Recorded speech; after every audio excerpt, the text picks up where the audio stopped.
நலம் காக்கும் ஸ்டாலின், உங்கள் குடும்பத்தின் நலன் அரசின் பொறுப்பு. கிருஷ்ணகிரி மாவட்டம் ஆத்தூர் அருகே ஈச்சல் லாரி மற்றும் கார் மீது எதிரே வந்த பிக்கப் வேன் அடுத்தடுத்து மோதி விபத்தை ஏற்படுத்திய சிசிடிவி காட்சி வெளியாகி பரபரப்பை ஏற்படுத்தியுள்ளது. இதுகுறித்த விவரங்களோடு இணைகிறார் எமது செய்தியாளர் மூவேந்திரன். இந்த விபத்து எவ்வாறு நிகழ்ந்தது? யாருக்கேனும் காயம் ஏற்பட்டிருக்கிறதா? முழு விவரங்கள் என்ன?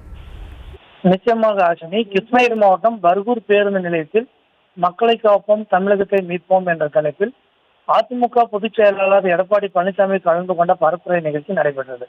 இந்த நிகழ்ச்சியில் கலந்து கொண்டு போச்சம்பள்ளி அடுத்த மயிலுமட்டி கிராமத்தைச் சேர்ந்த 50க்கும் மேற்பட்டோர் ஈச்சர் வாகனத்தில் கூட்டம் முடிந்து ஊருக்கு திரும்பினர். அப்பொழுது மத்தூர் அடுத்த கண்ணன்டள்ளி அருகே உள்ள அத்திகானூர் வழியாக சென்று கொண்டிருந்த போது எதிரே வந்த பிக்கப் வாகனம் ஈச்சர் லாரியின் மீது மோதியது. இதில் கட்டுப்பாட்டு இழந்த ஈச்சர் லாரி சாலையின் நடுவே கவிழ்ந்து விபத்துக்குள்ளான. அந்த சமயம் ஈச்சர் லாரியின் பின்னால் வந்த காரின் மீதும் பிக்கப் வேன் மோதி விபத்துக்குள்ளானது. இந்த கோர விபத்தில் ஈச்சரில் இருந்த 50க்கும் மேற்பட்டோர் காயமடைந்தனர். மேலும் கார் மற்றும் பிக்கப் வாகனத்தில் இருந்தவர்களும் காயமடைந்தனர். இதனை அடுத்து அங்கிருந்த உடனடியாக காயம்பட்டவர்களை மீட்டு அவ்வழியாக வந்த வாகனங்கள், கார் மற்றும் ஆம்புலன்ஸ் மூலம் உடனடியாக மருத்துவமனையில் சிகிச்சைக்காக அனுமதித்தனர். இந்நிலையில் அந்த விபத்து ஏற்பட்ட இடத்தில் இருந்த சிசிடிவி கேமராவில் இந்த காட்சியானது பதிவாகியுள்ள நிலையில் அந்த காட்சியானது இப்போது வெளியாகி பரபரப்பை ஏற்படுத்தியுள்ளது. ஆஷினி, விவரங்களுக்கு நன்றி மூவேந்திரன்.